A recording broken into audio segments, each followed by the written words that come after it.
పూర్తిగా అక్షరాస్యతను సాధించిన భారతదేశపు మొట్టమొదటి రాష్ట్రంగా గుర్తింపు పొందిన రాష్ట్రం ఏది?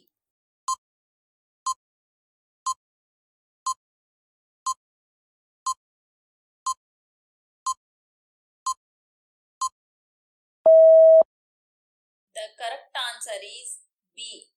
మిజోరాం. మీరు మీ స్కోర్ని కామెంట్ సెక్షన్లో షేర్ చేయడం మర్చిపోకండి. దీనివల్ల మిగతా వారు కూడా ఇన్స్పైర్ అవుతారు. అలాగే భవిష్యత్తులో మేము మరిన్ని మంచి వీడియోలను మీ ముందుకు తీసుకురావడానికి మాకు కూడా ఎంతో ఎంకరేజింగ్గా ఉంటుంది. ప్రపంచంలో 4వ అష్టాంగ విమాన ఆలయం ఎక్కడ నిర్మితం అవుతుంది?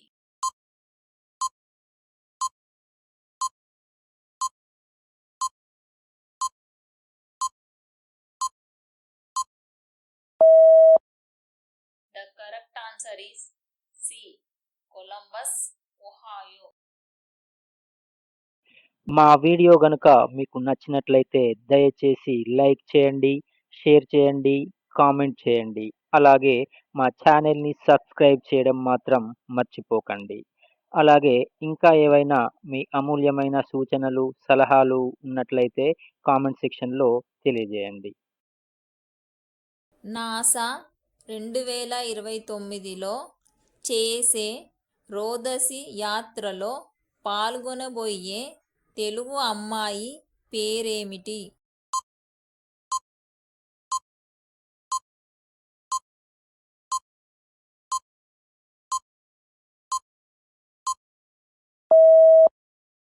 The correct answer is A.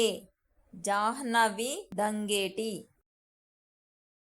భారత సంకేత భాషను ఇండియన్ సైన్ లాంగ్వేజ్ పాఠ్యాంశముగా ప్రవేశపెట్టిన మొదటి భారతీయ రాష్ట్రం ఏది?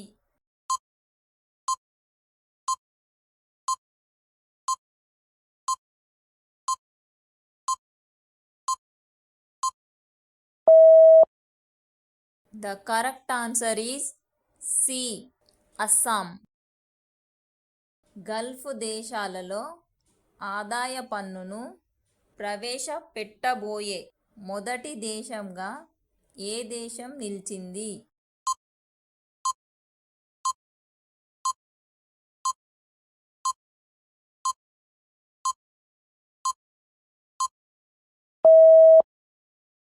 The correct answer is D. Oman.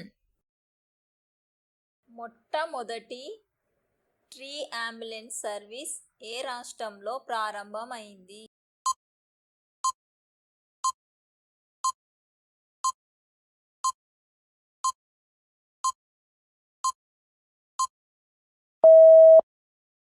The correct answer is A. Haryana. ఏ దేశానికి వీసా దరఖాస్తు చేసుకునేవారు ఇకపై తమ సోషల్ మీడియా సెట్టింగ్లను పబ్లిక్గా మార్చాలి?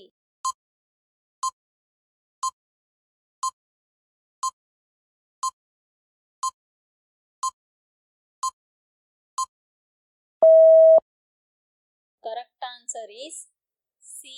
అమెరికా. జూన్ 24, 2025న పరమపదించిన భౌతిక శాస్త్రవేత్త, రేడియాలజీ పరిశోధకుడు ముందండి రామకృష్ణం రాజు ఏ అవార్డుని పొందారు?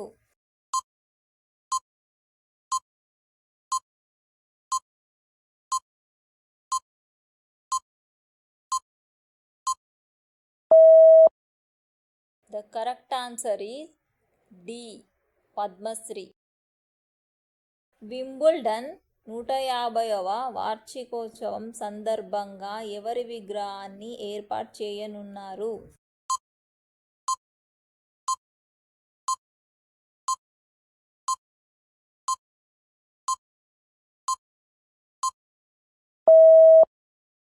The correct answer is B.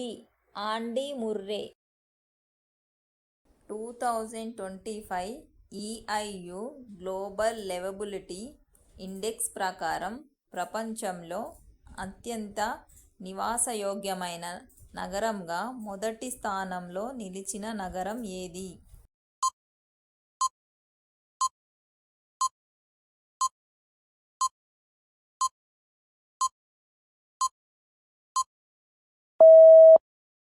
The correct answer is D.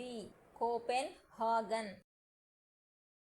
Reddit company భారతదేశం కోసం తన బ్రాండ్ అంబాసిడర్గా ఎవరిని ప్రకటించింది?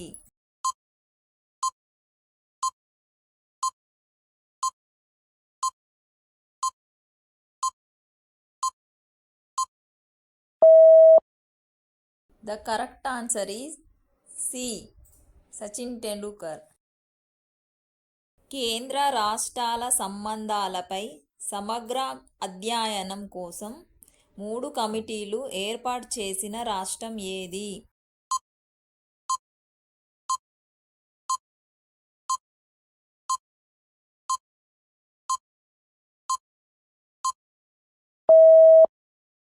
The correct answer is D. Tamil Nadu. అంతర్జాతీయ ఒలింపిక్స్ దినోత్సవాన్ని ప్రతి సంవత్సరం ఎప్పుడు జరుపుకుంటారు?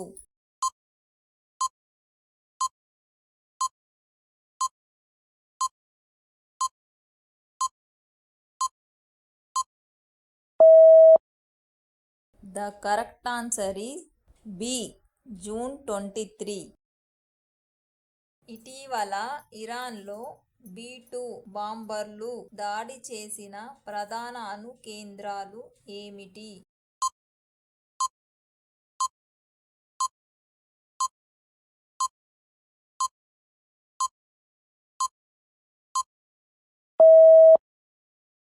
The correct answer is C. Fordow, Natanz, Isfahan. ఇటీవల అంతర్జాతీయ స్థాయిలో హాకీకి గుడ్ బై చెప్పిన భారతీయుడు ఎవరు?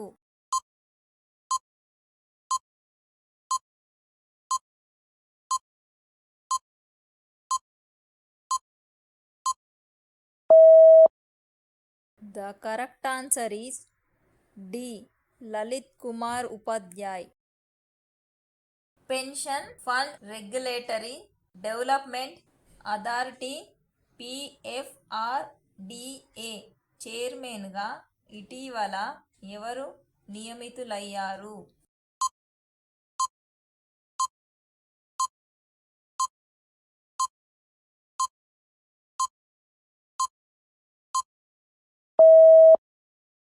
The correct answer is B. Sivasubramanian Raman. Golden spike meet 2025లో జావెలిన్ త్రోలో ఫస్ట్ ప్రైజ్ గోల్డ్ మెడల్ సాధించిన క్రీడాకారుడు ఎవరు?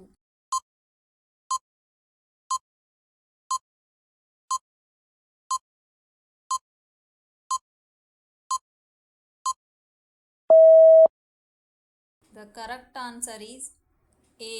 నీరజ్ చోప్రా. ఒలింపిక్స్, పారా ఒలింపిక్స్లో స్వర్ణ, రజత, కాంస్య పథకాలను సాధించిన క్రీడాకారులకు ఎంత నగదు బహుమతిని తెలంగాణ ప్రభుత్వం ప్రకటించింది?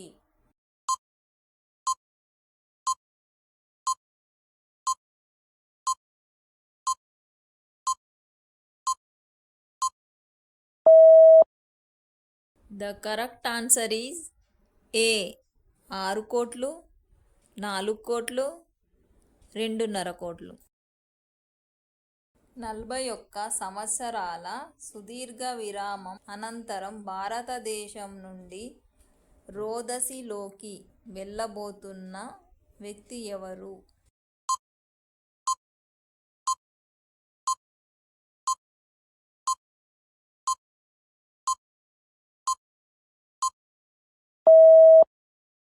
The correct answer is D.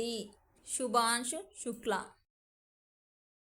Interpole పాలన కమిటీకి 2025లో చైర్మన్గా నియమించబడిన దేశం ఏది?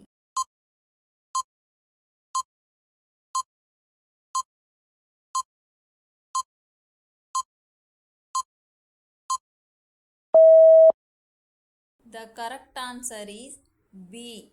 UAE.